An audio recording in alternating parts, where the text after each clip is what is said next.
Blaming a clear foul on white privilege? So, WNBA player DiJonai Carrington blames white privilege after being ejected for a hard foul on Sophie Cunningham. Now, if you don't know Cunningham, she's becoming one of the more popular WNBA players because of her comments the other day about transgender athletes in women's sports, basically sticking up for women's sports, not wanting to see transgender athletes in women's sports.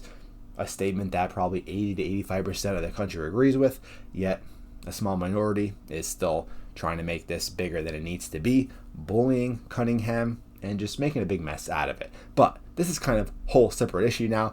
Regardless, Cunningham is becoming more hated in the league because, of course, well, that's just what the league does in the WNBA. They're a very woke league, has a lot of woke fans. It is what it is. But let's take a look at this video. It was a clear, flagrant 2 foul. Didn't even play the ball, wasn't even really going for the ball, tried to swipe her face. She goes then in the locker room and tweets white privilege. Okay, so basically saying that the only reason why she was fouled, that this was called the way it was, is for white privilege. Let's take a look at this foul. So a flagrant 2, or any foul, just a general foul in general, is what you're going to see right here. Look at that, swipe in her face. I mean, that's honestly a clear rejection. Not even going for the ball. That hurts, I can guarantee you. Cunningham doesn't back down from that stuff. I mean, that's automatic ejection, no matter what. If it was white on black, it'd be automatic ejection, flagrant, whatever the case may be. Not even playing the ball, going right for her face. I mean, that's not white privilege. What exactly is the white privilege there? Now, I think I want to comment on is that this kind of just proves what we kind of were speculating, kind of already knowing, is that, well, we saw what Caitlin Clark been doing in the league. She's been getting bullied ever since. There was a lot of controversy, a lot of conspiracies that, these white players are getting bullied, not getting treated fairly. And we see another case situation here. I feel like a lot of white players are getting hated. A lot of hate. Why? Right here is a perfect example. We're seeing right here. She rushed to the locker room after a clear foul and tweets white privilege. Really? Cunningham's been getting bullied all lately.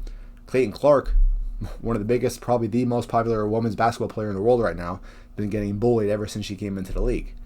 It's a serious thing to consider. And talk about white privilege. I feel like they have the least amount of privilege in the WNBA. And another thing that I want to point out is I feel like these women players, they're their own worst enemies, right?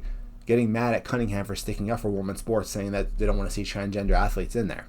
Getting mad, bullying, getting jealous of Caitlin Clark, Cunningham, because they're getting a lot of attention to the WNBA. I guarantee you, ever since Clark and Cunningham came to the league, of course, more viewership, more money has been pumping into this league, allowing all the players to benefit from it, all the players to get more salaries. And of course, there's other athletes, of course, of different skin colors. I'm not arguing that. I'm saying to keep arguing, making this a race war, which has been a massive race war ever since Caitlin Clark and Angel Reese been battling in college. It's been a race war. It's a clear race war.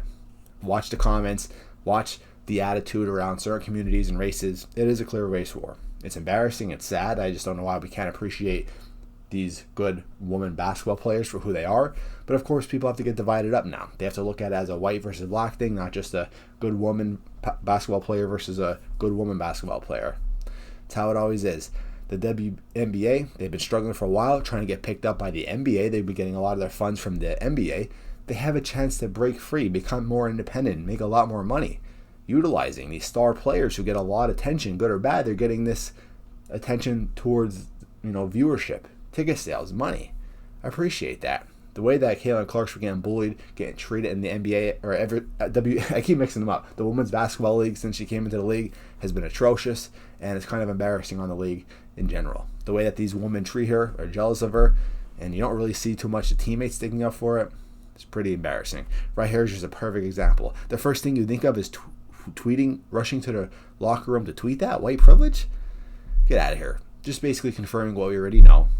You hate people with a certain skin color in this league. That's confirming it right there.